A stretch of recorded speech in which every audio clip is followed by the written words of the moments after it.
इन्होंने कहा लानत। ये मोहम्मद अली जिन्ना 1946 की कॉन्स्टिट्यूंट असेंबली में कहां से चुन के गया था?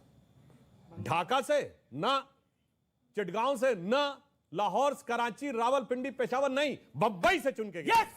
और सुनिए, पूरी बात सुनिए ना, पूरी बात सुनिएगा, अब पूरी बात सुनिए, ये इंपॉर्टेंट है ना। अब आप 97% मुस्लिमों ने वोट किया था। एक सेकंड देलवी साहब, आपने बोला सुधांशु को बोलने ही नहीं दे रहे आप लोग ना, उनको वो लगातार बोल रहे थे ना, उनको 30 सेकंड बोलने दीजिए ना। मैं ये कह रहा हूं, एक ही मुस्लिम साइंटिस्ट है, वो है अब्दुल समद, 1973 फिजिक्स का नोबेल पुरस्कार, पाकिस्तान के थे, अनडिवाइडेड इंडिया में पैदा हुए थे। मगर जानते हैं उनको साथ क्या किया? बाकायदा कह दिया ये तो अहमदिया है, मुस्लिम से बाहर। एक आलमे इस्लाम में डॉक्टर कलाम से बड़ा साइंटिस्ट नहीं पैदा हुआ, कहा ये भाजपाई है, बाहर।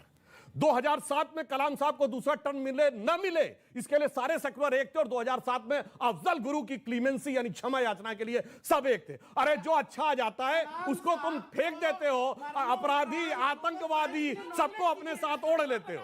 135 करोड़ जिस देश की जनसंख्या हो, वहां पे पॉपुलेशन कंट्रोल एक बहुत बड़ा कंसर्न होना चाहिए, मेजर लेने चाहिए। लेकिन मैं एक बात को एक्नॉलेज आप करिए कि 135 करोड़ के देश में अगर एक ही समुदाय का योगदान 100 करोड़ का हो तो ओनस किस पे ज्यादा आता है? मुझे लगता है ये जिम्मेदारी से आप कोई बच नहीं सकते।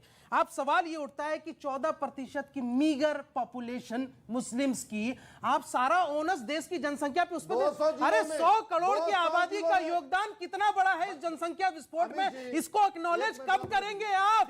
और जब आप एक्नॉलेज करेंगे तो फिर मेजर्स अपनाएंगे। किसने आपको रोका? अब बंगाल के 12 जिले हिंदू खत्म हो गए, मुस्लिम बहुसंख्यक। असम के 9 जिले, यूपी के 12 जिले, बिहार के 7 जिले, हरियाणा के 2 जिले, राजस्थान के 6 जिले, महाराष्ट्र के 6 जिले, आप इधर गुजरात जाओ 3 जिले। पूरे देश में 200 जिलों में मुस्लिम तय करते हैं कौन पार्षद बनेगा, कौन प्रधान बनेगा, कौन विधायक बनेगा, कौन सांसद बनेगा। खुद जीतते भी नहीं 200 जिलों में। एक मिनट सुन लीजिए, अच्छा देवी की बारी आएगी, पहले अश्विनी जी आप अपनी बात मैं अपनी बात करूंगा। तो मैं इसलिए कह रहा हूं जहां पे, और उसके बाद हमको माइनॉरिटी दर्जा किस लिए चाहिए? माइनॉरिटी चाहिए, हम हलाला कंटिन्यू करेंगे, माइनॉरिटी चाहिए, मुता कंटिन्यू करेंगे, माइनॉरिटी चाहिए, मिसियार कंटिन्यू करेंगे, माइनॉरिटी चाहिए, ट्रिपल तलाक कंटिन्यू करेंगे। मेरा कहना ये किसी भी समाज की कृतियों के खिलाफ समाज खुद उठाता है। हमने कभी ये नहीं कहा कि नियोक्ता पर पाबंदी होनी चाहिए, हमने कभी ये नहीं कहा कि हरियाणा और पंजाब के अंदर जो जायदाद ना बटे तो साझा कूटी एक औरत के साथ 4 शादियों की जो प्रथा, इस पर पाबंदी लगाई है। हमने कभी ये नहीं कहा कि औरत को शंकराचार्य होना चाहिए। हमने कहा ये हिंदुओं का अंदरूनी मामला, हिंदू खुद तय करेंगे। अंतिम और आखिरी बात, उसके बाद सुधांशु जी मुझको बोलने का मौका आप देने दें। मैं सुधांशु जी को मैं इनका सम्मान इसलिए करता हूँ, बिल्कुल सम्मान इसलिए करता हूँ कि कभी तथ्य से परे बात नहीं करते। बिल्कुल जिन्ना को चुन के भेजा, मगर उसी बॉम्बे प्रेसिडेंसी ने अंबेडकर को चुनाव हराया था, और अंबेडकर कलकत्ता से कांग्रेस के चुनाव भी जीत के नहीं आए थे, मुस्लिम लीग के चुनाव से जीत के आए थे।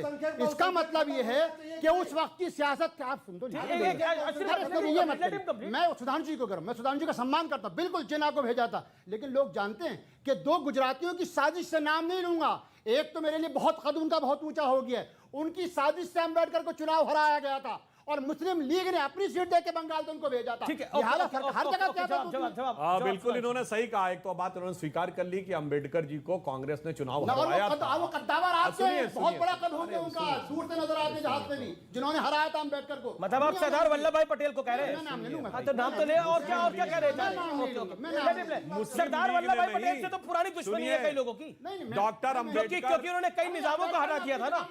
डॉक्टर अम्बेडकर आज के बांग्लादेश से चुन के आए थे, मुस्लिम लीग ने नहीं, जोगेंद्रनाथ मंडल जी ने उनको जितवा के भेजा।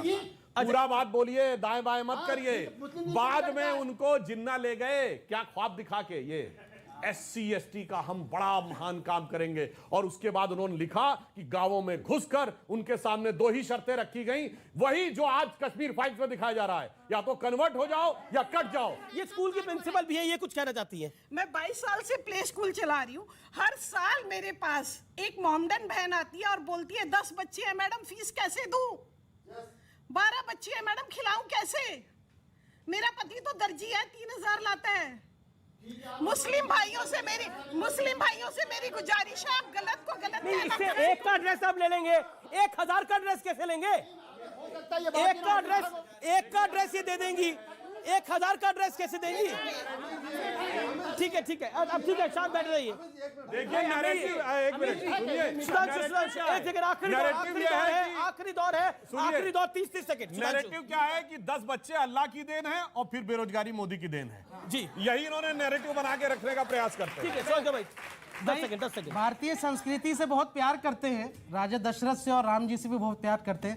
राजा दशरथ की पूछ लीजिएगा कितनी रानियां थी, मुझे लगता है वो अगर सुधांशु जी फॉलो कर ले तो ज्यादा अच्छा। 100 ये कौन सी किताब में पढ़े हो? ये कौन सी किताब में पढ़े हो? मुझे लगता है ये अब आपकी जानकारी गलत है। लो भाई साहब, 10 सेकंड। देखिए, सबके साथ जो है न्याय होना चाहिए, समानता होना चाहिए और आजादी होनी ठीक है, चाहिए, बंधुत्व होना ठीक है, चाहिए। ठीक है, ओके। देलवी साहब, एक मैं आपको मौका दूंगा। देलवी साहब, देखिए आपने बोला उनका एड्रेस दे दीजिए। 1 का तो एड्रेस दे देंगी वो, 1000 का कैसे देंगी, 1 लाख का कैसे देंगी? देखिए, मैं यहाँ समस्या तो बड़ी है ना। बिल्कुल, मैं अपनी बात कृष्ण बिहारी जो कश्मीरी पंडित शायद उनके शेर से करूंगा।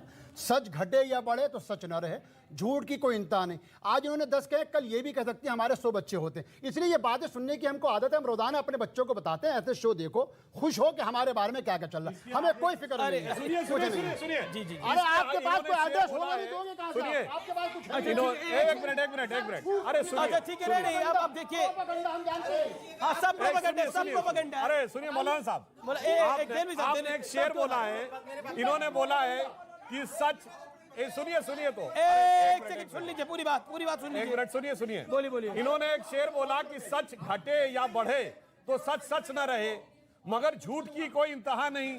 और आगे की लाइन जानते क्या है? लाख चेहरे बदल के आ जाता हूं मैं, मगर आईना कमबख्त झूठ बोलता ही नहीं। हिजाब में आते हो तुम, ये उस शेर के आगे की लाइन है, चेक कर लीजिएगा जानते हैं।